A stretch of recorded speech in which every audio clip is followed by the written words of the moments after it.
Cláudio Albuquerque. O Cláudio é graduado em Administração pela UFAL, pós-graduado em Auditoria e Compliance em Saúde, MBA em Gestão em Saúde, com 23 atuações em projetos de certificações de qualidade, sendo 17 em projetos de acreditação. São 23 anos. Corrigindo. São 23 anos em atuação em projetos de certificação de qualidade. Boa noite. Obrigado, Bia. 23 eu fiz quase nada, né, nesse tempo, nos cabelos brancos, né? Bom, primeiro agradecer o Saúde Suporte pelo convite. É sempre uma alegria estar participando das programações que aqui acontece e parabenizar os farmacêuticos, os parceiros de tantos desafios aí. E dar as boas-vindas a quem não é Saúde Suporte. E quem não é Saúde Suporte que está aqui? Só para eu mapear quem são os visitantes. Muito prazer, bem-vindos. Bom, a gente trouxe um tema aí amplo. Eu sou administrador por formação, né, já foi dito, mas a gente transita aí nos projetos de gestão, estratégia e qualidade. Então, a ideia desse conteúdo é conversar um pouco sobre esse contexto que envolve as instituições de saúde e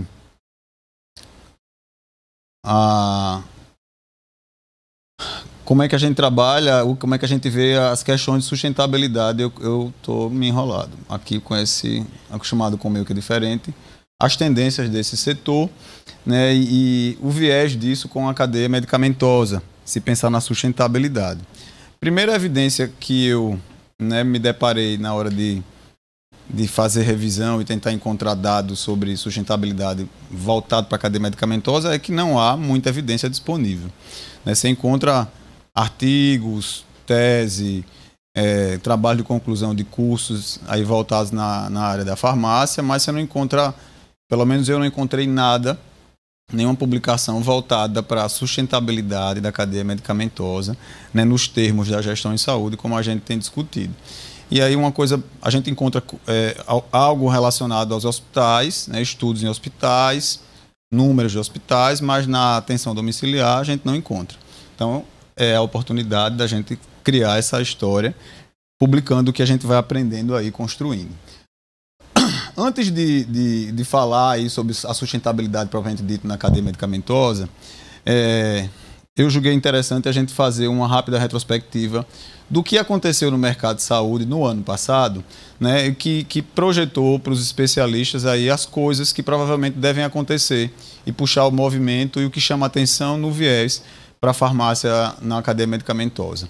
Né, a gente teve um ano com muita mudança regulatória, um ano que ainda estava atingido, né, pelas consequências da pandemia, um ano de um movimento político forte e de muita alteração de legislação, os desafios econômicos mesmo pela própria crise, e crise mundial mesmo, guerra, que a gente, né, até então, há um tempo atrás a gente achava que era uma coisa do outro lado do mundo, mas impacta para a gente, né, a cadeia de fornecimento é comprometida, falta insumo, começa a dificultar, e o avanço da saúde digital, que até então é algo novo e a gente está aprendendo, a gente não tinha legislação, tinha uma legislação para a pandemia e recentemente sai pelo Conselho de Medicina uma legislação aí orientando, reconhecendo isso fora das condições de pandemia, e a gente viu coisas acontecendo dessa maneira, né? 2022 trouxe aprendizados aí com coisas de flexibilização da Covid, e a Covid foi aquele susto, a gente teve que aprender a lidar, mas aí a gente viveu um momento de flexibilizar muitas coisas, a gente põe máscara, não põe máscara, usa isso, não usa aquilo, começa a aprender a lidar com uma flutuação. Existiu na saúde suplementar, né, um fato, né, dos beneficiários aí. O ano encerrou com mais de 50 milhões de pessoas beneficiadas do plano de saúde. Óbvio que a maioria desses pessoas que têm plano de saúde pelas empresas que elas trabalham, né, mas alcançou um patamar interessante em 2014, que era um ano de referência boa, então era um número bom. A gente percebeu que existia uma resiliência aí desse nível alto, né, de alguns números do Brasil. Apesar de tudo, a gente teve uns números interessantes, e essas características aí foi o que movimentou e foi marcando o andar da saúde no país, avanço na medicina. A gente teve surtos de doenças que a gente sabia que estavam controladas, né? A gente viu catapora voltar a aparecer, a gente viu com as resistências à vacina, muita coisa que estava adormecida voltou, e a gente lida com esses fatos novos, e isso tudo impacta para nós. Um fato que chama atenção, e a gente tem olhado isso com uma atenção importante, o ressarcimento do SUS, que há um tempo atrás era uma coisa que se falava, tem que fazer, o cara que tem plano de saúde, mas que usa o SUS, aí ele está pagando, mas o plano de saúde não paga o atendimento que foi feito para o SUS. O SUS começou a cobrar do plano de saúde, o cara que é usuário, e foi no atendimento SUS, está lá, o SUS sendo ressarcido, aproximadamente 1 bilhão por ano repassado, devolvido aos cofres públicos, pago pelos planos de saúde, porque o cara tinha plano de saúde e foi atendido no SUS por alguma razão, e aí o SUS vai lá e diz, o plano de saúde, você precisa pagar aqui que o seu usuário veio gastar o recurso dele. Então isso é um fato que mexe também com a... Foram mais de 500 mil atendimentos de usuários de plano de saúde que recorreram ao SUS. São situações que vão impactando as instituições de saúde.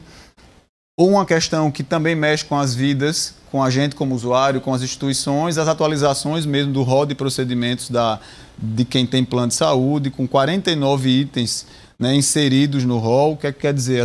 Aquilo não estava, se você tem um plano de saúde, pedisse, não estaria autorizado, não estava no rol.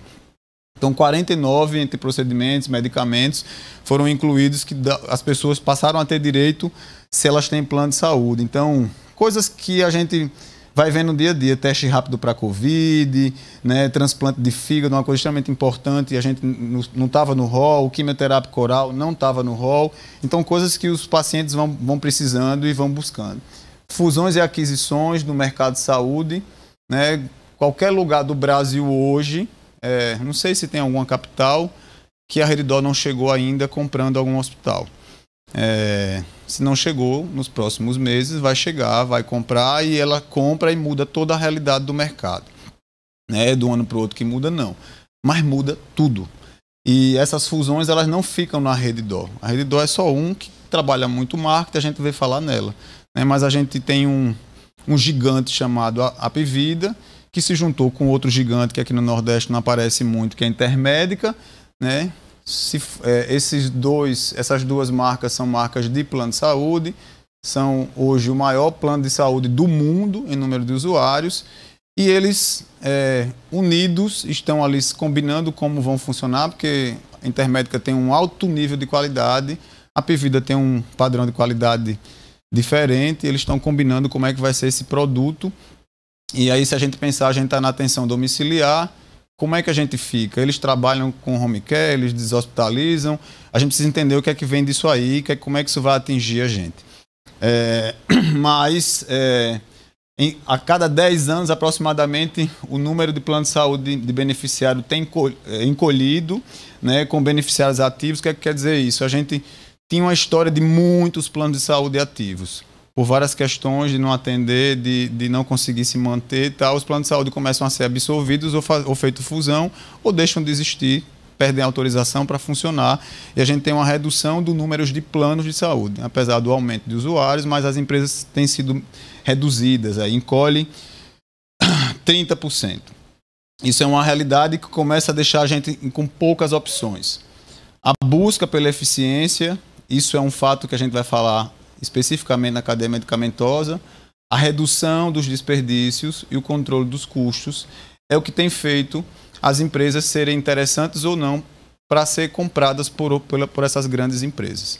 Essas grandes empresas da Redditor, essas grandes redes, quando vão comprar, entre os valores e potencial de faturamento, eles querem saber se essas empresas têm números de controles de custos, se têm controles de despesa, se elas são uma empresa que tem boa gestão desses números.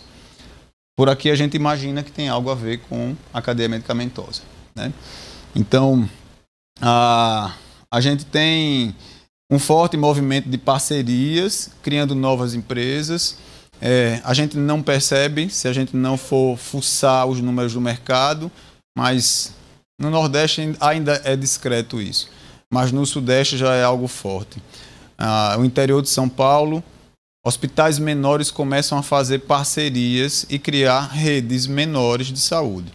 Então, redes de laboratórios que se juntam, clínicas de imagem que se juntam, eles começam a se tornar micro-redes de saúde. Esse movimento é um movimento forte porque o cara diz, bom, brigar sozinho com essa rede eu não consigo brigar. Ele tem uma força com o plano de saúde prefere fazer negócio com ele do que comigo. Mas se eu me juntar com aquele cara que é meu concorrente, eu ganho uma força maior. Eu consigo negociar mais itens na hora de eu comprar. Eu tenho um poder de barganha maior. Eu consigo barganhar mais com o comprador, que é o prestador, o plano de saúde. Então, existe um movimento de negócios menores se juntarem. No mesmo segmento, eu digo, diagnóstico por imagem com diagnóstico por imagem, laboratório com laboratório, mas também em segmentos diferentes. Então eu junto o laboratório com um banco de sangue, eu junto uma clínica de imagem que tem uma tomografia e ressonância com a clínica que faz raio-x, que faz ultrassom, que faz densitometria. Eu começo a criar uma rede de saúde e isso começa a mudar o perfil de compra, né, desses grupos que compravam poucas, porque eram únicos, eles começam a juntar e compram em grupo. Isso vai mudando a dinâmica da estrutura de fornecimento. Isso é uma realidade que veio acontecendo e segue sendo realidade. As health techs, poxa, parece uma coisa tão longe, mas nós que estamos ligados à cadeia medicamentosa, a gente precisa estar informado sobre o movimento desse tipo de empresa. Porque para mim, startup era uma coisa, né, uma época da minha vida eu achei que startup era uma coisa de TI, né, e a gente vai vendo que as empresas que vão aparecendo para a gente um dia foram startups, né? A Uber da vida, essas empresas com cara do que é moderno, elas um dia foram startups e estão aí. Quem nunca ouviu falar no Doutor Consulta? Não chegou aqui no Nordeste ainda não, né?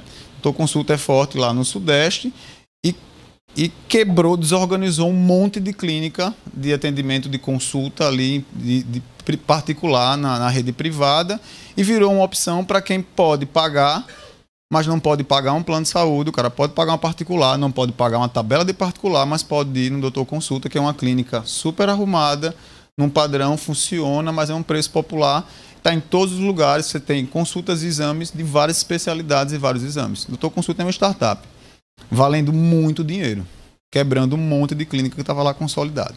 Então, esse movimento gera um aporte de dinheiro grande e começa a gerar uma tendência de soluções tecnológicas para todos os segmentos.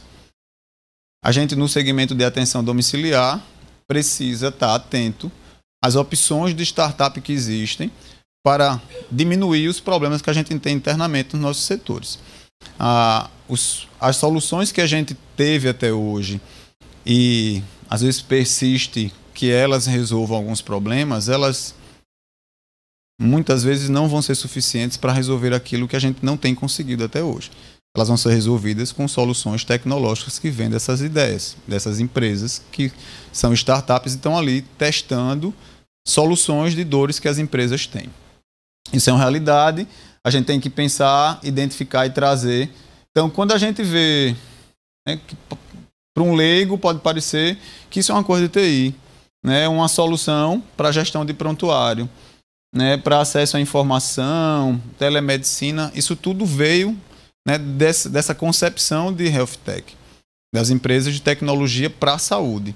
Elas identificam quais são os problemas que as empresas de saúde têm, criam uma proposta tecnológica que reduz a necessidade de pessoas, reduz o tempo de execução das questões e vão gerando soluções ali. Então isso é só um exemplo, mas que isso é uma realidade e quem não estiver dentro dessa dinâmica vai ter problema para sobreviver. O resultado das operadoras de plano de saúde no ano passado, né, acumulou, aqui tem um dado que eu consegui, dos 9 primeiros meses do ano passado, um prejuízo de 3,4 bilhões, se comparado aí com o lucro que eles tiveram no ano anterior. Isso é preocupante porque isso mexe com toda a cadeia, se a gente lembrar que a gente faz parte de um sistema de saúde que precisa sobreviver, né? Então, se um sistema de saúde tem um ator importante eliminado, a cadeia inteira vai sofrer com isso. Então, o ideal é que todo mundo consiga ter números que sobrevivam. Então, fatos que aqui, fora polêmica qualquer, né, a questão do rol taxativo ou exemplificativo, a legislação, né, que autorizou o piso, piso salarial de enfermagem, tudo isso impacta para o sistema de saúde em termos de sustentabilidade. São fatos que aconteceram e que os gestores e as empresas têm que aprender a lidar com essa nova realidade. Isso é uma figura só para exemplificar, né, um cabo de guerra onde todo mundo quer puxar para o seu lado, mas o que precisa sobreviver é o sistema. Não vai ter vencedor de um lado único. O movimento da gestão, da sustentabilidade, ela tem que privilegiar essa condição que o sistema sobreviva para que ele possa prestar o serviço para o usuário. Senão, não vai ter sistema funcionando para usuário nenhum. Vai ter para aquele cara da ponta da pirâmide, aqueles milionários, aquela fatia minúscula da população que vai poder pagar em qualquer lugar do mundo que ele precise e queira ir fazer. Mas a grande população vai ter dificuldade se esse sistema arrebentar. Então, discutir sustentabilidade é uma pauta para toda a equipe multidisciplinar e é preocupante como a nossa academia não é burocrática o suficiente para atualizar a grade curricular. Que a gente continua formando médico sem pautar na formação médica como é que ele tem, o que é que ele tem que aprender a lidar com a gestão de honorário dele. Forma farmacêutico, forma enfermeiro, talvez o enfermeiro seja o cara que consiga ter uma noção aí de contas, né, de faturamento, porque ele tem alguma coisa ali. Eu sei que a enfermagem tem uma disciplina ou outra, né, que se envolve um pouquinho com a lógica do gerenciamento ali. Mas as outras disciplinas da saúde, elas focam na formação da saúde. Tá. Mas quem paga a sua sobrevivência? Como paga a sua sobrevivência? O que é que você vai fazer para atrapalhar ou ajudar a sua sobrevivência enquanto formação, né, formado como profissional de saúde? A gente não tem essa possibilidade de aprender isso na universidade. Nos próximos anos, haverá um aumento das doenças crônicas, como diabetes, obesidade, e isso, obviamente, muda o cenário de atendimento de toda a rede de saúde, pública ou privada. Isso é um fato por todas as características que a gente tem nos dados estatísticos do comportamento. Eu sou de um tempo, né, que eu ouvia no noticiário que os Estados Unidos era um país que tinha mais de 50% da população obesa. Eu ouvi isso várias vezes. Essa semana eu ouvi que o Brasil tem mais de 65% da população obesa. Então, assim, esse jogo também virou. E com isso, eu vi isso numa reportagem, não tem uma fonte oficial. Eu vi isso numa reportagem antes de ontem. Ouvi, me chamou a atenção porque eu sabia que a gente já tinha passado dos 50% da população com questões de peso, de sobrepeso. E aí a gente sabe que isso traz um monte de consequência para a saúde e para toda a estrutura desse perfil da população. Se não houver políticas públicas no âmbito, né, do sistema único mesmo, que quem não acreditava nisso aqui precisou tirar o chapéu e dizer esse sistema segura a onda com a Covid, os investimentos das operadoras, enfim, vão precisar ser voltados para a medicina preventiva. A gente tem que olhar a cadeia medicamentosa nos níveis de atendimento que a empresa que a gente trabalha oferece. Né? O que é que a gente tem de rol, de esquema e de padrão para esses níveis de saúde, como o Dr. Oswaldo falou. A gente tem atendimento para o nível primário, para o nível secundário, para o nível terciário, tá bom. Como é que está a padronização disso? Como é que a gente gerencia o peso disso para o orçamento da instituição? Como é que a gente controla? Porque a gente tem um hábito de dizer, a gente tem uma perda, para quem controla a perda. Mas a gente tem até alguns itens, mas é barato os itens. É barato quanto? É barato durante um mês, a qual quantidade? Durante um ano, o que é barato? O que é que não é barato? Né? Então, perceber esses movimentos no contexto maior é algo interessante para a gente projetar a nossa atuação na gestão mesmo da cadeia medicamentosa. Isso é uma realidade. Eu circulo muito, a gente tem a oportunidade de circular em vários segmentos e em outros estados também. E a gente via gente achando que a telemedicina, que começou como telemedicina, seria uma coisa de contingência para a Covid. Não é. Tem regulamentação.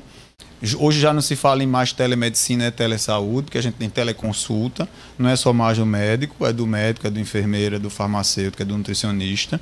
Os planos de saúde já reconhecem isso, já estimulam que se faça isso. Obviamente, se eu tiver que fazer um atendimento, eu tenho um dimensionamento de equipe X, eu tiver que mandar essa pessoa para 10 lugares, se eu conseguir fazer metade desse atendimento em teleconsulta, eu vou fazer, vou economizar deslocamento, vai economizar o tempo dessa pessoa, vai economizar outras coisas. Né? Os sistemas de informação da saúde já privilegiam, já tem recurso para dizer, você faz atendimento, tá, e o prontuário, como é que faz? Os sistemas já estão validados, reconhecidos por conselho. Então, o que era uma coisa que a gente achava que era uma coisa para contingência, virou uma opção do sistema de saúde e ele já é reconhecido na área de saúde para outras formações, né, da equipe multi. Eu não sei se o Conselho de Medicina regulamentou, mas eu não sei na farmácia se o Conselho Federal de Farmácia já tem uma regulamentação orientando, né, a atuação da telesaúde pelo farmacêutico. Devia ter olhado isso antes de vir para conversar com vocês. Mas se não tem, provavelmente vai ter, porque a enfermagem já se movimenta nesse caminho também, porque todo mundo tem que ter uma orientação. O mercado de saúde já reconhece essa opção. Por que eu estou insistindo nesses pontos que aconteceram e se fortaleceram em 2022? Porque isso otimiza recurso. Quando a gente tem recurso e tecnologia, eu consigo fazer mais coisas em menos tempo. Eu consigo produzir mais com um dimensionamento menor. Eu quebro aquela ideia da forma tradicional de se fazer assistência em saúde. Aqui, por exemplo, um dos nossos objetivos, né, da estratégia é a gente ter o máximo de monitoramento do paciente no domicílio de maneira digital.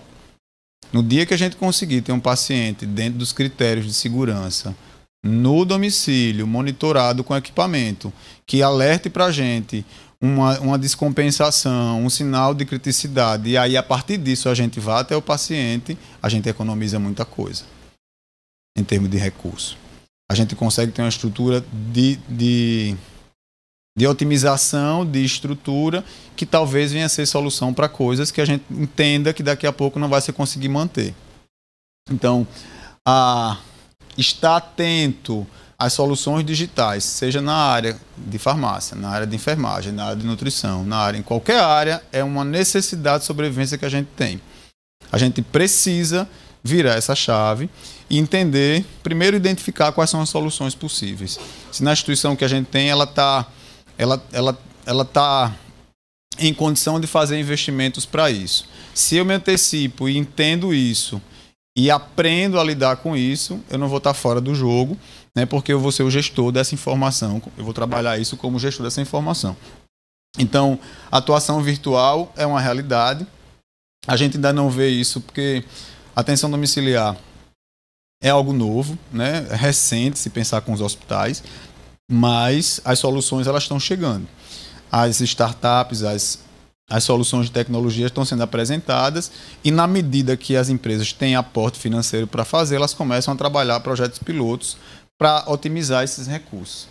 Eu sou do tempo no saúde suporte, está vendo a Ju ali, o saúde suporte fracionava, né? Cortando ali, separando os sólidos, embalando um a um. Quantas pessoas precisavam para fazer aquilo? Quantas pessoas a gente precisaria ter fazendo o que aquelas 2 máquinas, 3 máquinas fazem hoje? Parece uma coisa... Naquela época a gente não via, não tinha, mas começou a estrangular o processo. Até trazer a solução e testar. Testou, ajustou, não sei o quê. Hoje, dá para pensar o saúde suporte sem aquela estrutura? Não dá. Então, e não é não estou falando nem de health tech, mas de equipamento, de tecnologia mesmo, que ajuda na produção, solta o ser humano para fazer coisas que precisa pensar, não repetir tanto que uma máquina pode fazer. Então, um exemplo é isso também. A gente tem, diante dessa retrospectiva rápida, a gente faz uma retrospectiva grande aqui com os diretores no final do ano para reprojetar o que a gente quer fazer no ano seguinte, né? E a gente traz uma coisa maior. Mas eu fiz essa provocação com esses pontos que parecem pontos. Eu sei que são pontos que às vezes desconfortam, né? Mas pensando nisso, por onde devem caminhar, né, para a sustentabilidade da gestão de saúde nesse país? De maneira geral, e aí foi o mergulhar na literatura. Fui procurar no curso de farmácia clínica que eu fiz, fui olhar o que é que a gente encontrava de sustentabilidade. Eu falei, não, esse curso deve ser porque eu fiz em 2018, foi 19. 19 deve estar desatualizado. Não, aí vamos lá, vamos no Dr. Google, vamos pesquisar o que tem. Achei nada sobre sustentabilidade na cadeia medicamentosa, em atenção domiciliar, nada. Procurei, nada. Aí fui, falei, bom, vamos olhar em hospital.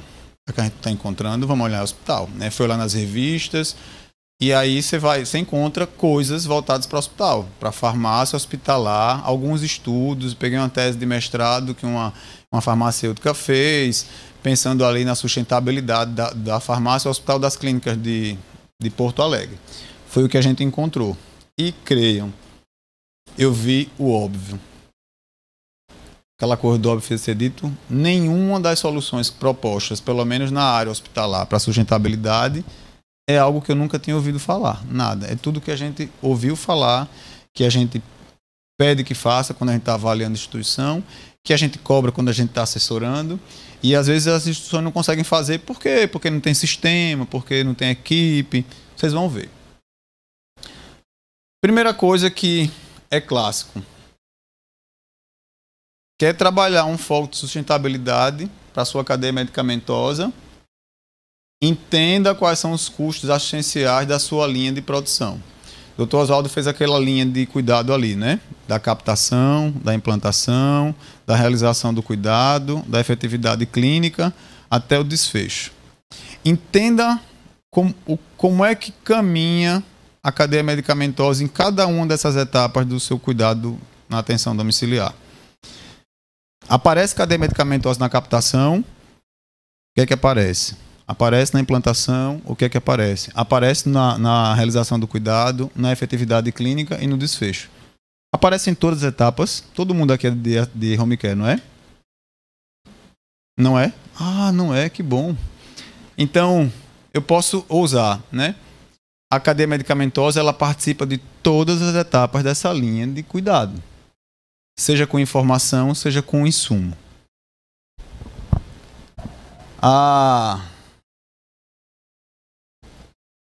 Diminuir custo, aumentar controles, é o alvo dessas empresas como Unimed, que verticalizam a sua estrutura de assistência. Por que ela vê assim, Unimed, se eu atender aqui no meu hospital, eu vou começar a reduzir a rede credenciada, o cara vai fazer o exame, não vai naquela clínica não, faça na minha unidade de diagnóstico. Agora eu tenho, Unimed de Maceió agora tem uma unidade laboratorial, né, que está na televisão todo dia. Ele tem um laboratório dele agora. Então eles estão autorizando para o laboratório dele, para começar a tirar a rede credenciada. Por que ele faz isso? É só para acabar com os outros que tem? Não. Porque ele entende que ali ele consegue controlar melhor do que o cara que controla lá. Ele não tem que negociar, ele tem a tabela dele, eles vão trabalhar internamente com a regra dele. Eles compram os insumos para a rede inteira, para o hospital, para o laboratório, para o que ele tem. Esse é o viés da verticalização, que a Apvida faz, que a Unimed faz, que todas essas redes que verticalizam fazem. Porque são do mal? Não. Porque eles estão com um olhar no custo da assistência. Eles entendem que lá eles conseguem controlar melhor. Às vezes enganado. A gente sabe que o hospital do Unimed, os hospitais do Unimed, na maioria das vezes, não conseguem ter um custo menor do que certos hospitais privados. Por vários fatores. Mas os investimentos em tecnologia, eles possibilitam ampliar as possibilidades de solução aliados a essa sustentabilidade. Exemplo da nossa realidade. O Hospital Arthur Ramos foi comprado pela Rede D'Or. Uma das primeiras ações da Rede D'Or, nem mexeu. Ok, as pessoas deixaram, né, mudam contratos, terceirizados, alguns terceirizados mudam, beleza. Uma das primeiras ações, tira o sistema que você usa, entra o meu sistema. Bota o sistema TASI para funcionar.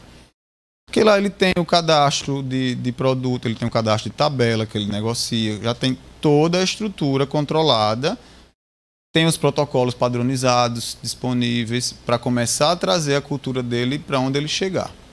Então, conhecer onde a gente está na estrutura da assistência é importante, porque o dono quer saber quanto a gente custa. O dono de qualquer empresa ou qualquer negócio quer saber quanto a gente custa. Porque eu sou velho o suficiente, né, para ter vivido em instituições de saúde que quem não é do financeiro não quer saber de custo. Eu vivi essa fase. E ainda hoje a gente encontra algumas pessoas da área multidisciplinar como se custo fosse uma coisa da administração. O mínimo de conhecimento do custo da sua área você tem que saber. Senão você vai ser visto como um peso na estrutura daquela empresa. Porque se você faz a gestão do seu estoque, você tem que saber onde é que aquele estoque pesa para a empresa. Você tem que propor ideias de melhoria do resultado. Porque se você não propor, alguém de fora vai propor. Talvez alguém de fora acerte, né? De outro setor, da gerência. E aí a gente começa a entender que quem está ali não tem esse olhar. A gente precisa que alguém seja técnico, mas não só para conhecer os fármacos, né? Mas técnico para conhecer tudo que envolve aquela estrutura. Não é isso, Amanda? Desde que eu cheguei aqui, a Amanda tá, e a gente, vez por outra, quando a gente sentava para discutir, era essa perturbação no pé da Amanda, né? Amanda, como é? A gente sempre teve época que a Silvia entrou para mapear tempos, né? Porque a gente precisava entender a eficiência do processo, porque a gente precisa discutir o que é que tem ali dentro.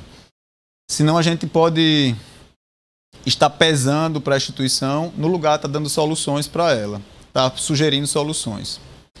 Controlar custos administrativos, o foco na redução de custos operacionais, de equipe, quando a gente otimiza, traz um equipamento, traz uma solução, robotizar para otimizar a operação dos setores, né, dos processos, ter um time especialista naquilo, né? A gente vê, se eu pensar nessa cadeia aqui, quanta coisa quem é da cadeia medicamentosa tem que saber. Só formar em farmácia dá condição de entender todos os detalhes da cadeia medicamentosa. Primeiro que o mercado acha que você formou em farmácia, você é um gestor de suprimentos. Bota o cara para ser gerente de suprimento, ele é farmacêutico. Gestão de materiais é uma disciplina, né? Farmácia é outra coisa. Vocês estudam suprimentos também, mas são coisas distintas. São aprofundamentos diferentes que se complementam. Então, entender quais são os custos que estão ali na sua estrutura de farmácia é interessante e a gente precisa especializar.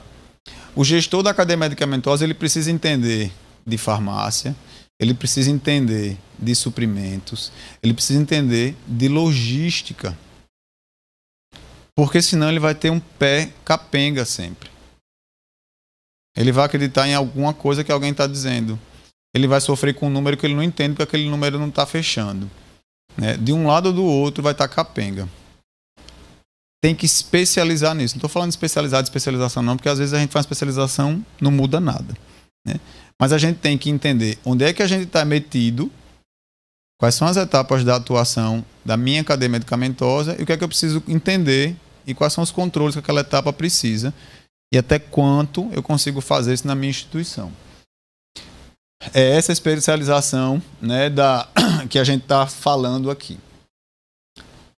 Quem tem dinheiro para fazer isso, né, quem já teve a oportunidade de visitar hospitais que tinha sistema de dispensação automatizado, você já tiveram a oportunidade de visitar, a gente fica assim, nossa, eu queria isso lá. Né? A primeira sensação que eu tive foi quando eu vi, nossa, era a gente levando bronca no final do mês, era a gente muda processo, muda protocolo, quebra não sei o que, dá suspensão, grita, troca equipe, outra pessoa para outro setor. É processo. Quando a gente tem recurso, isso facilita muito, mas a empresa precisa ter grana. Em toda empresa precisa ter grana. Quando não tem, você tenta fazer uma estrutura, né, possível. Mas essa tecnologia está disponível e vale a pena. Eu sempre digo assim, eu sou curioso, né? Então, toda oportunidade de visita técnica que eu pude fazer na minha trajetória profissional até hoje, eu fui. É para visitar o setor de manutenção do Hospital Sírio-Libanês. Eu sou da manutenção, não, mas eu vou. Eu vou. Porque você aprende alguma coisa de gestão na área. É para ver nutrição, não sei o quê. Bora, eu vou. Amanhã tem visita técnica, né, na programação. Porque você sempre faz um de para. Nossa, eles têm ali. Se eu fizer assim lá, talvez eu consiga melhorar. É interessante ver. Outra coisa que para mim, né, que sou de outra geração, inteligência artificial para mim é sinônimo da Alexa, né? Cara, né, aí você vai vendo esses sistemas. Uma vez eu fui fazer uma avaliação numa rede de diagnóstico por imagem na Bahia. Chego lá, tá a doutora, radiologista, falando, microfone na frente dela, cantando o que tinha que estar no laudo.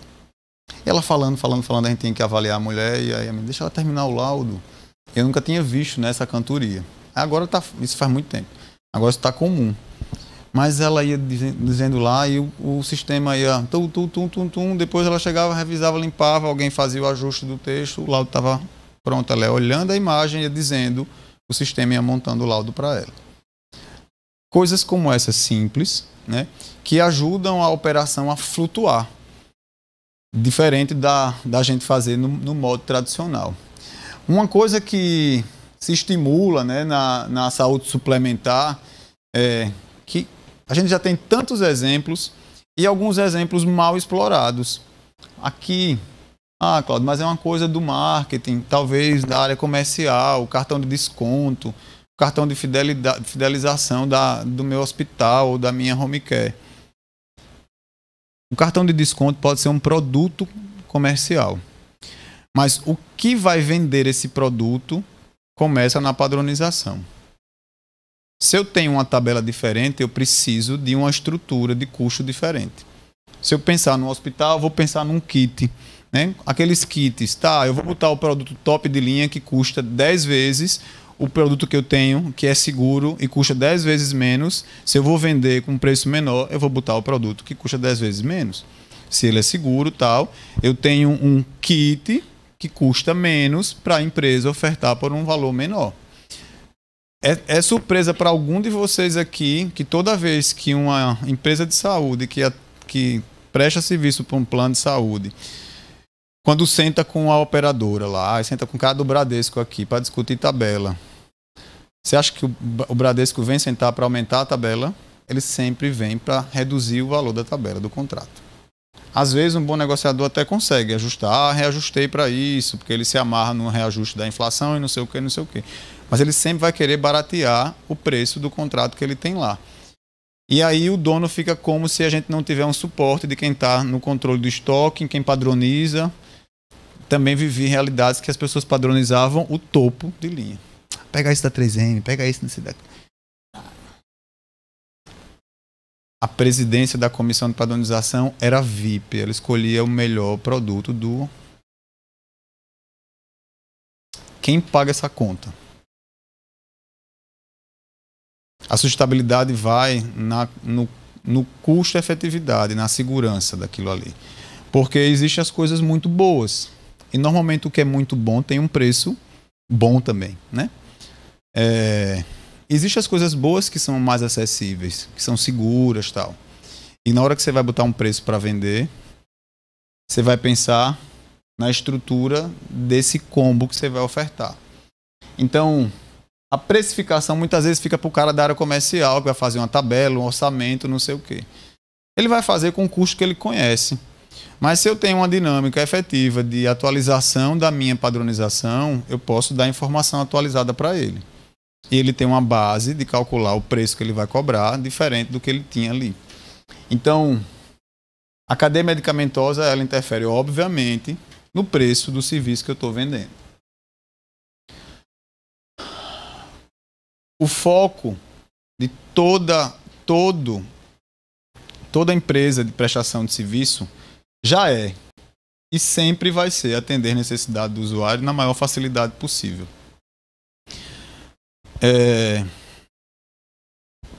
eu costumo dizer assim, a gente, né, viaja com certa frequência,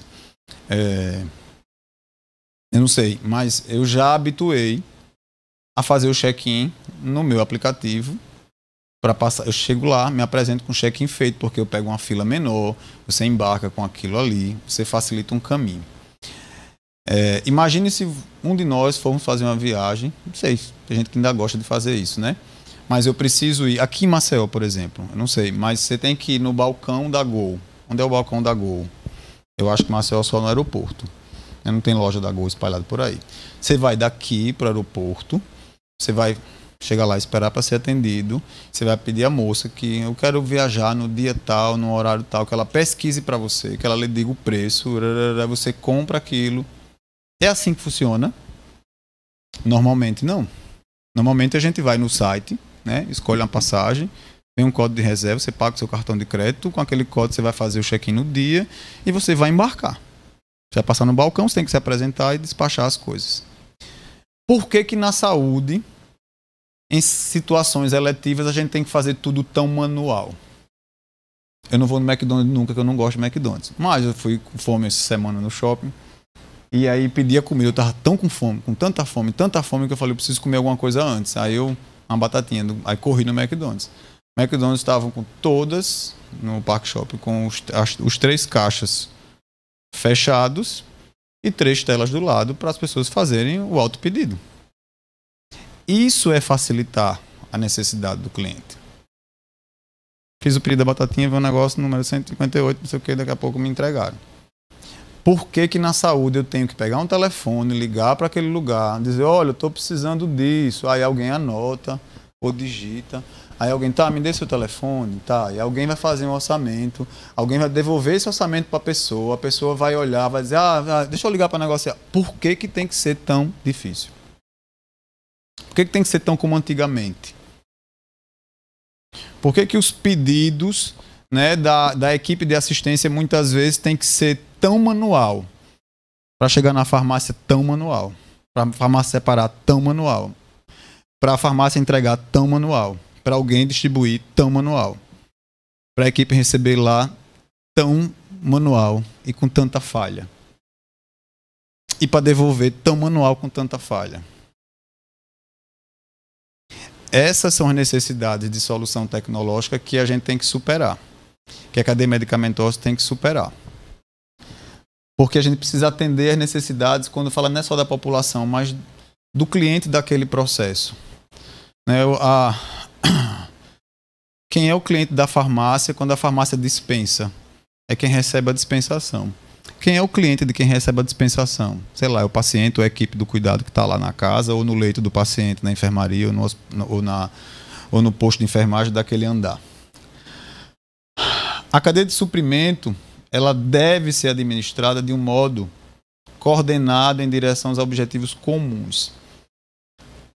Das coisas que mais incomoda a quem é um pouquinho rodado como eu, é que você vai montar um planejamento estratégico da empresa e você não tem, muitas vezes, ninguém da área da farmácia na discussão de estrutura do planejamento estratégico. O diretor acha que entende do que está na farmácia. Ele não traz o cara para falar do detalhe. Aí se constrói um planejamento estratégico lindo. E a equipe da farmácia não é chamada a entender que esse objetivo aqui, é para vocês, viu? Eu só vou conseguir se você entender e fazer acontecer. As metas da farmácia, da cadeia medicamentosa, elas têm que estar suportando alguma meta estratégica das empresas. Porque se não tiver uma meta estratégica da empresa linkada com a atuação da cadeia medicamentosa, tem algo muito errado. Tem um gap gigante aí. Então, se as empresas têm planejamento estratégico, esse planejamento estratégico tem que conversar com a cadeia medicamentosa. Senão não faz sentido. Eu vi que cerca de 40%, eu não devia ter trazido isso, sei lá, pelo menos 40% do orçamento das instituições hospitalares está comprometida com a farmácia, com suprimentos. É pouca coisa? Quando a gente fala em folha de pagamento num país que tem uma carga de imposto absurda como a nossa, É muita coisa, é quase a metade do dinheiro da empresa comprometida com o que está na farmácia. Por que a farmácia não discute na estratégia? Por que a farmácia não tem prioridade de gestão, de controles, de desperdício, de perda, enfim?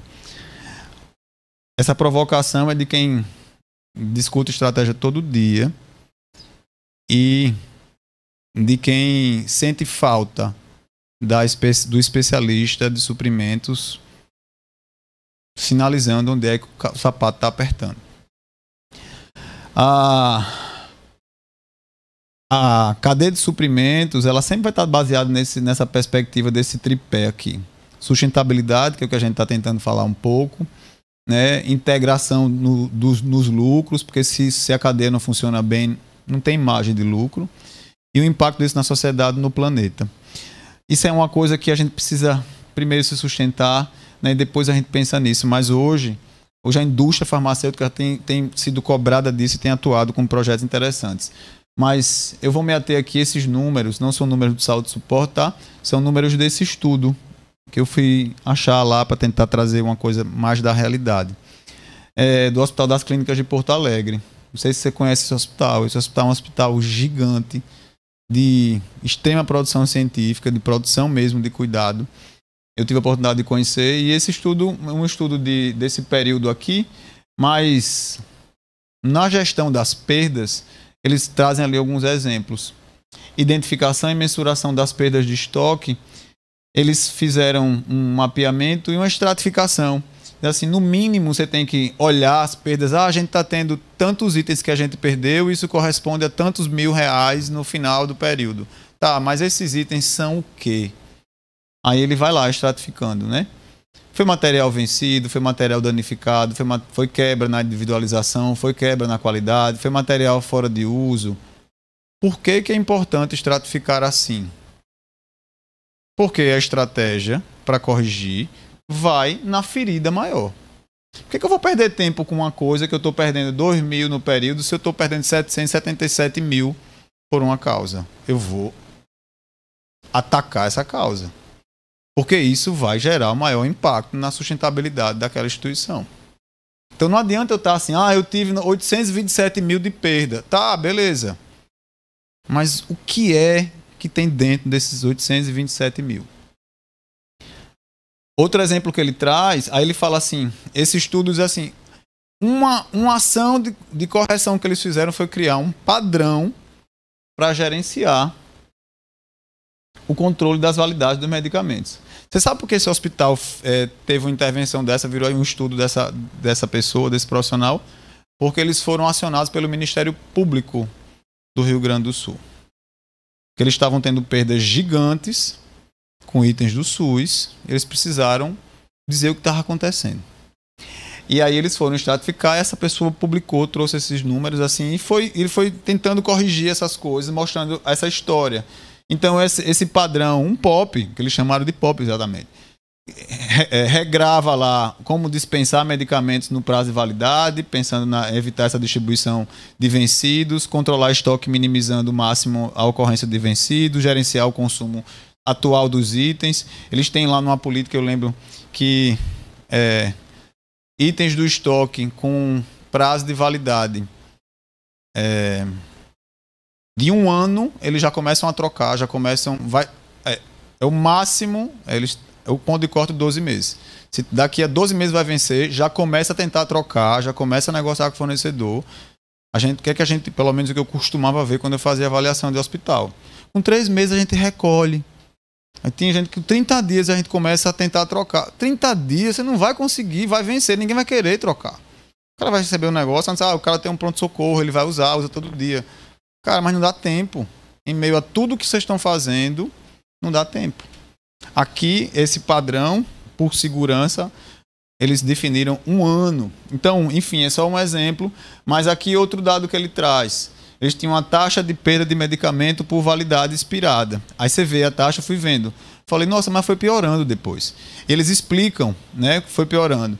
O negócio avançou tão de forma insatisfatória para eles que eles deixaram isso como indicador estratégico do hospital. Então, eles definiram que era um indicador estratégico de sustentabilidade com uma meta de ser menor que 0,15. Faltam 10 minutos. Ok, muito obrigado, mas está acabando. Outras perdas, né? Eles falam assim, 5 motivos de ajustes do estoque deles, desses números.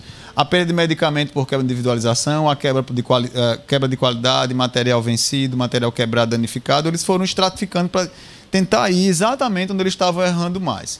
Monitoramento por almoxarifado. Eles têm mais de um almoxarifado. Então, ele também não fazia o levantamento global. Eles tinham um levantamento por almoxarifado para saber a realidade de cada um, das perdas em cada um. E aí, em cada um, eles tinham esse mapeamento. Monitoramento por formas farmacêuticas, né? Então, comprimido, frasco, ampolas, eles têm a estratificação por forma para também trabalhar em cima do que é crítico. Por classe farmacológica, eles têm toda a estratificação mapeada. Começaram esses dados a cruzar dados, então eles tinham dados anuais de perda e trocas de medicamento aí desse período para poder entender o que estava acontecendo no momento que eles estavam fazendo, né? O que eles perdiam porque não trocava, porque, enfim, por validade, eles tinham perdas superiores a materiais trocados, eles entenderam que eles tinham aí, né, uns valores de perdas bem maiores nessas questões de troca. De forma geral, eu falei desses exemplos aqui, é algo que na cadeia medicamentosa é bicho de 7 cabeças de entender. Eu penso que não. Às vezes é trabalhoso implantar esse tipo de gerenciamento por conta da rotina que existe. Cabe ao gestor da instituição entender. Ele prefere continuar perdendo sem saber, né? Ou prefere organizar ali a equipe para que alguém da equipe mapeie isso e traga esse monitoramento para ajudar na tomada de decisão. De maneira geral, né, pensando em sustentabilidade da cadeia, a gente tem que pensar assim, no modelo de atuação de quem faz a gestão da cadeia medicamentosa. Quais são as políticas que essa gestão da cadeia medicamentosa tem? A gente trabalha com projeto de qualidade, às vezes é um sofrimento para a gente escrever uma política de suprimentos. Um sofrimento para a gente escrever. A política vai só definir um padrão de atuação. Para quem quer que chegue ali tenha um norte, fazer do jeito, né, da cabeça dele, fazer do jeito que a gente entende que é a melhor forma ali. Identificar com quem é que essa cadeia medicamentosa interage e qual é a condição segura dessa interação. Entender como é que essas conexões são feitas e devem ser feitas. Trabalhar a ideia e projetos de atuação híbrido. O que é que na cadeia medicamentosa pode ser feito virtual, que sempre foi feito presencial. Tem coisa na cadeia medicamentosa que dá para fazer de maneira virtual? Tem. Eu aprendi em projetos da vida que a conciliação medicamentosa, né? Se você tem um script de abordagem, o farmacêutico vai analisar a informação.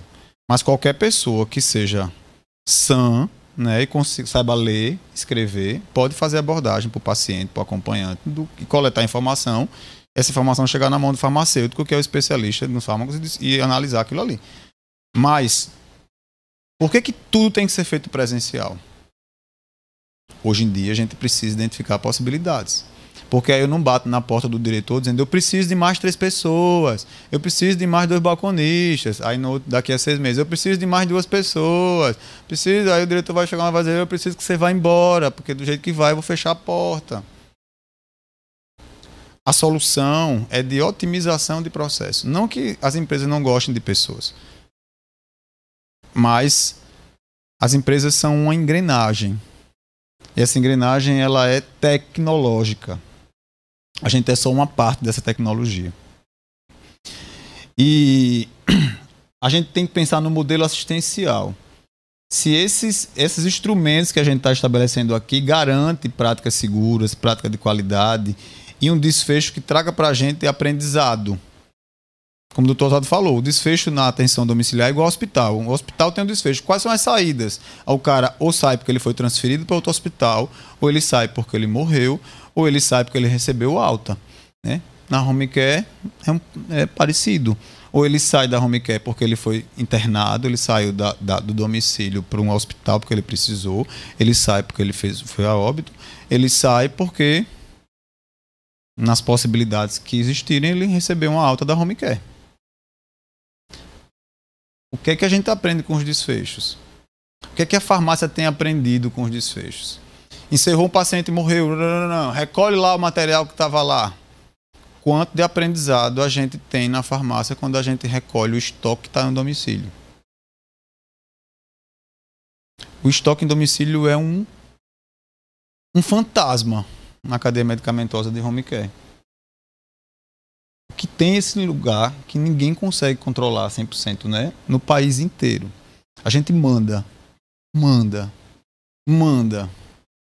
Não volta. Some. Alguém toma com cerveja as coisas, não sei o que acontece, mas o estoque não é controlado. Então, é um desafio e qualquer gestor com um pouquinho de experiência sabe disso. O modo operacional da gestão da cadeia medicamentosa carece de um olhar em quando é que eu sou suporte para os outros setores, quando é que eu sou gestão, quando é que eu sou assistência. Às vezes eu sei que pega um farmacêutico, a Amanda já foi essa farmacêutica, né, Amanda? É um farmacêutico que precisa ser gestão, suporte e assistência. Tudo. Também núcleo de segurança é tudo. Mas quando a casa vai arrumando, a gente começa a conseguir colocar cada pessoa com a sua entrega definida. Precisa entender qual é o modo operacional. Porque se eu tenho só uma Amanda, estou usando o exemplo aqui, ok, qual é a prioridade agora dessa instituição? Sou eu ser suporte? Sou eu fazer gestão? Sou eu para assistência? Né? Não, vou ser suporte. Não dá para fazer gestão, não dá para fazer assistência, porque ou eu faço isso ou não vai ter gestão. Ou eu faço gestão ou não vai ter suporte para os outros setores. Então, mas precisa entender o que é que precisa ser feito aqui e o que é que pode ser feito. Para que a gente consiga trabalhar a escala, né, da produção em escala, da eficiência, da eficácia, da transparência e da inteligência dos dados. Pô, se eu não gerencio perda, como é que eu vou ter opinião técnica para dizer para o diretor, para o líder lá, que a melhor decisão é por aqui? Eu só acho, não consigo mostrar a ele uma tendência, que a curva está mostrando que em 6 meses a gente está acontecendo isso e isso assim. Não vai ter nunca a condição de pensar em inteligência de dado, porque eu não tenho dado. O modelo ocupacional, educacional, a capacitação multidisciplinar, não há mais, apesar de precisar ser especialista, não há mais condição do farmacêutico não interagir naquela sequência do cuidado, no mínimo com o médico e com o enfermeiro. No mínimo. No mínimo. Não dá. E na atenção domiciliar com o nutricionista. No mínimo, o pensamento, o raciocínio tem que ser alinhado com esses 4. Eu estou vendo a Marcela ali, é enfermeira, né? Mas a Marcela não é mais enfermeira. A Marcela é prevenção de infecção. Não dá para não participar do entendimento de prevenção de infecção. Não dá. Você não vai ajudar. Na hora que você vai discutir padronização, você vai ter problema para compreender por que tem alguém pedindo aquilo daquela maneira. Então, não dá para pensar nesses pontos aqui, né, do aprendizado, da inteligência de dados, da fomentação de inovação, se eu não tenho a gestão de perda, de desperdício, de custo, do que é essencial. É a base para eu pensar em algo acima. Não dá para pensar num crescimento como profissional, num crescimento como gestor, se eu não consigo trabalhar uma perspectiva, né, dessas coisas antes. Então, só dá para ter crescimento, né, se eu consigo pensar em imprimir alguma iniciativa. Acho bonito, na primeira vez que eu ouvi falar assim, farmacoeconomia, no dia que eu vi no hospital, pessoal, vamos fazer um projeto de farmacoeconomia. Eu falei, poxa, que negócio bonito isso, né? Aí eu sou curioso, não sabia o que era, fui ler. Falei, vamos ver se esse negócio vai sair. Um pouco mais de uma década depois, eu nunca vi. Um pouco mais de uma década depois, o mantra, aquela música bonita de farmacoeconomia sempre existia. Quando precisava aparecer, falar bonito assim, nosso projeto tá... E o impacto disso, cadê? E não tem nada. Não tem nada. Não consegue mostrar. Diz, não, a gente fez um esforço enorme, conseguiu economizar R$1. Mas conseguiu R$1. Mostre que conseguiu economizar R$1. Hoje a gente discutiu numa coisa assim, uma amarração que tinha em outro contexto, mas assim, eu digo, é melhor o feito ou o perfeito? Na vida real é melhor o feito. Eu não consegui treinar as pessoas porque eu não tenho um auditório, não consigo que as pessoas, não sei o que, não sei o que. Eu falei, tem um negócio chamado grupo do WhatsApp, tem um negócio chamado videoconferência, tem um negócio chamado vai lá no corredor, vamos conversar aqui 5 minutinhos, fiz aqui isso assim. Entendeu. Assina aqui pra mim, você tá orientado. Faça o feito. Não queira fazer o bem feito porque você não faz nada. Nada. Então as pessoas têm essa fantasia, né? De fazer muito bonito e não faz nem o feio. Faz o feio, depois melhora, bota uma maquiagem, vai melhorando. Mas faça. Faça, porque tem gente que sabe menos que a gente faz. Que a gente tenta fazer uma coisa muito perfeita. A sustentabilidade na gestão da cadeia medicamentosa vai estar sempre voltada para isso. Primeira coisa, não causar dano para o sistema. O sistema de saúde precisa de gente que tecnicamente tenha competência, mas que entenda qual é o impacto da sua atuação nele. Não adianta eu padronizar o melhor dispositivo de infusão, o melhor dispositivo que a minha empresa pode comprar se o plano de saúde não vai pagar. Não adianta eu comprar o melhor recurso se a equipe não tem competência para usar ele certo. O cara vai quebrar antes de instalar. Vai voltar quebrado, vou ter que dar outro. Essa conta não vai fechar. Não cause dano para o sistema, nem natural. Porque gente não treinada causa dano para o paciente. Gente não treinada causa dano para a empresa. Gente não treinada descarta as coisas no lugar indevido. Destina as coisas no lugar indevido. Eficiência, se eu pudesse dizer a vocês assim, primeira coisa que a gente tem que fazer para fazer uma ideia de sustentabilidade na cadeia medicamentosa, pega essa palavra eficiência e traduza na sua estrutura. Comece por aí. Eficiência é a palavra que todos os gestores precisam conversar. Estou terminando, viu, de verdade. Então, eficiência se traduz nisso aqui.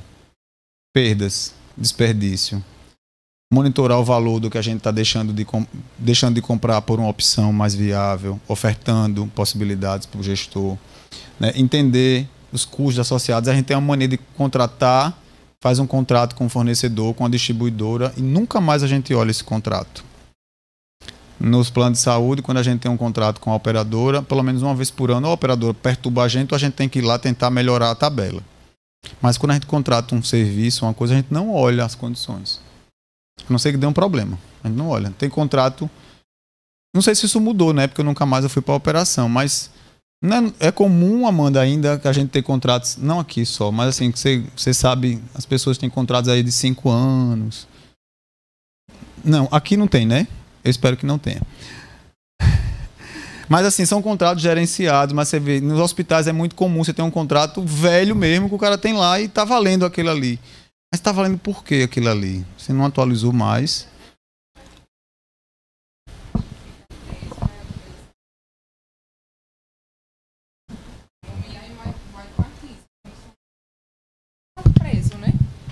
Repita aí, porque a turma não ouviu. Tá. É também conforme o mercado, o perfil de empresas que a gente tem no estado, né? Alagoas é bem limitada. Eu não sei quanto tem outros profissionais, né, aqui de Aracaju, mas, por exemplo, empresas de oxigênio, empresas que fornecem mobiliário, equipamentos para a gente equipar uma casa de um paciente. Então, são mínimas. Então, quando a gente fecha um contrato, é porque a gente só tem, né, aquelas. Mas aquelas que a gente tem, a gente qualifica, a gente faz visita todo ano, né, qualifica o fornecedor, faz exigências, né, quando as conformidades elas aparecem, né, pede relatórios. Então, é assim que a gente vai fazendo a gestão desses contratos, né, mesmo que eles sejam prolongados por 2, 3, 4 anos. Mas todo ano a gente monitora como é que essa empresa está desempenhando. Muito bem.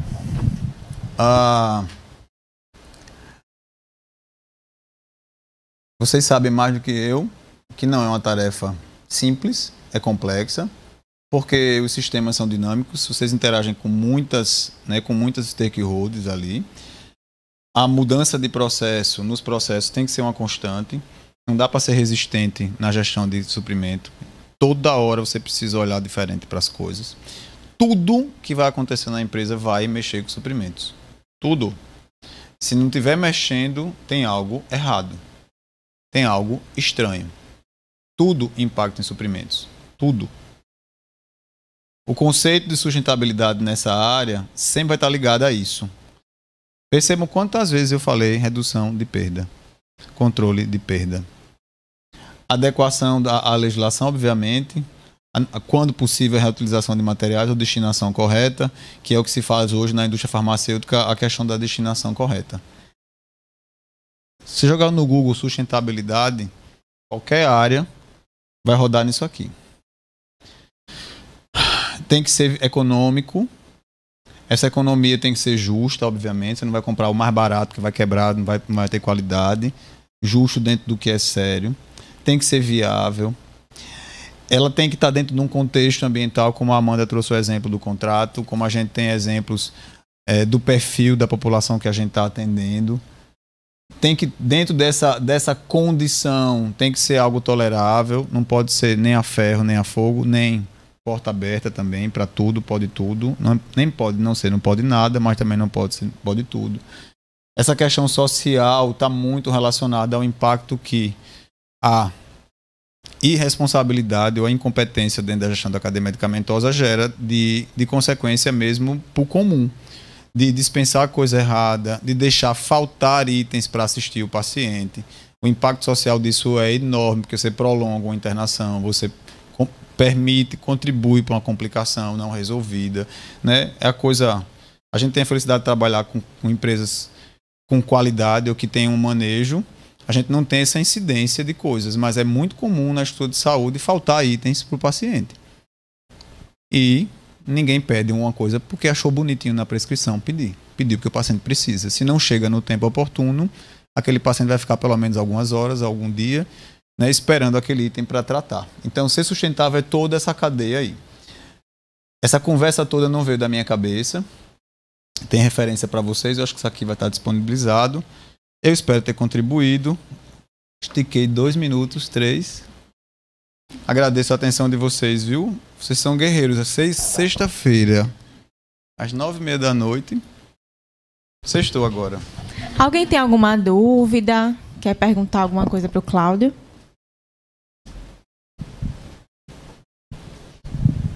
Cláudio, na verdade é uma curiosidade. Sim. Sobre aquele Hospital das Clínicas de Porto Alegre, tinham vários itens que eles tinham um rombo, né? Sim. E o que me chamou a atenção foi nos medicamentos vencidos, que o Ministério Público atuou e perguntou o porquê. Sim. Qual foi a razão? Então, eles tinham, na verdade, esse trabalho, eu posso até mandar, tá ali, eu vou mandar para vocês. Ela conclui, né? Ela não tem uma definição direta, mas fica claro com as informações que ela coletou no estudo dos dados. Ela fez um estudo dos dados de gestão. Era gestão. Era gestão, eu digo gestão como um todo. Existia, na minha percepção, era uma condição de equipe, de dimensionamento de equipe, de atenção daquele hospital para essa cadeia medicamentosa. Eu acho que uma priorização do olhar do que era do SUS, né? Aquela questão do olhar do que é do SUS. Às vezes as pessoas pensam que o SUS pode, é diferente, controla mais o que é convênio do que o SUS. Não sei porque essa ideia não é geral, mas existe. Mas, para mim, ficou claro na conclusão e nas informações que era um modelo de gestão. Aquele modelo ali da operação, ela não permitia. Tanto que eles tinham... Ela fez o levantamento dessas perdas de maneira geral como um estudo e publicou. Eles não tinham esse olhar de tendência, né? Então, é isso que eu digo, a gente precisa gerar informação, gerar o dado sobre isso, porque às vezes a gente está fazendo, está tocando o barco, e a gente apaga um incêndio aqui, amanhã aparece outro, você apaga o outro, já esqueceu o outro, mas você não estratifica a incidência daquele problema. Se a gente não faz isso, o problema vai acontecendo, você pega o próximo problema e não olha a tendência. eu aprendi, né? Isso me ajuda muito na minha atuação. A gente precisa olhar tendência. As pessoas olham tendência do que estão se falando na mídia, do que veste, do que compra, do que escuta, né? Qual a música, qual é não sei o quê. Por que a gente não olha a tendência dos resultados do que a gente está envolvido? Eu estava falando hoje com um cliente meu. Todo mês eu jogo no Google tendências para o setor de saúde. Claro que só sai isso de forma geral uma vez por ano. Todo mês eu olho. Todo mês eu olho. Porque tem alguma coisa. Mudou o presidente da República, muda. Caiu um ministro, muda. Alguém, sei lá, foi para o Japão, alguém que não podia ter ido, muda. Porque a especulação dos mercados que movem muito dinheiro é muito forte, então muda muito a tendência. Né? A gente vê alguém acha aqui que a Redditor é uma empresa de algum brasileiro? Não. Essas empresas que estão engolindo o mercado de saúde são empresas de grupos financeiros mundiais. Americano, gente, agora quem está comprando empresa de saúde são grupos financeiros. Não é mais, tem uma rede de hospital dos Estados Unidos vai comprar. Não. É um grupo de investidor financeiro que entende que na saúde a rentabilidade, a margem de lucro que consegue ali é maior do que se ele investir numa concessionária de automóveis. Ele vai botar dinheiro para comprar um hospital, porque ele vai ganhar mais dinheiro no hospital. Ele não sabe nem o que é hospital, mas ele vai ganhar mais dinheiro lá. Então, se a gente não estiver olhando tendência, eu sei que vocês que são da saúde têm outra pauta, né? Vocês precisam estar atualizando técnica também, o tempo todo. Os guidelines de vocês e tal. Mas precisa olhar as tendências. Minha sugestão para vocês. Na cadeia medicamentosa, ok, mas assim, se você botar tendências para a farmácia ou para a cadeia medicamentosa, vai aparecer muita coisa da indústria farmacêutica. Aí você vai ver que a indústria está pensando para a produção da indústria. Mas olhem isso também, porque dali vocês vão fazer um link com o que é no hospital de vocês, no setor de vocês. Se a gente não olhar a tendência, a gente vai sempre ser levado por uma maré que alguém está fazendo sem ter opinião, né? A gente não vai ter opinião crítica sobre o que está acontecendo. A gente precisa ter opinião crítica sobre isso. De verdade. Senão a gente vai ficar sempre assim, alguém está dizendo que é para ir para a direita, a gente vai para a direita. Alguém está dizendo que vai para frente, a gente vai para frente. Aí vai para trás. Olhem isso. Olhem, porque a gente pode estar escolhendo ir para um lado que talvez seja um lado que não seja muito promissor, que daqui a 1 ano, 2 vai acabar. E a gente pode escolher para um lado que tem um futuro, se a gente estiver olhando amplo assim. Então, quando a gente fala de gestão, controle é uma coisa, mas gestão é grande. Olhem grande para você trazer o que é grande para dentro da realidade de vocês. Senão vocês vão ser muito surpreendidos. Procurem ver qual é a estratégia do negócio que vocês trabalham. Se tem link com vocês. Eu costumava dizer no hospital que eu trabalhei, que tinha 3.200 funcionários, quando a gente ia apresentar o mapa estratégico, eu dizia, isso aqui é por isso, por isso, por isso. Vocês conseguem ver o setor de vocês nesse mapa? Se não verem, se preocupem. Que se o setor de vocês não está na estratégia, é algo dispensável para a empresa. Não está no plano da empresa. Isso é fácil da gente perceber quando a empresa acaba um setor. Não, a home care porque tem menos setores, né? Mas olhem as tendências. E esse caso é gestão. É uma tese bem interessante. Vocês vão pegar lá, vale a pena ler. É um caso pontual, mas é um exemplo, né? Mais alguém?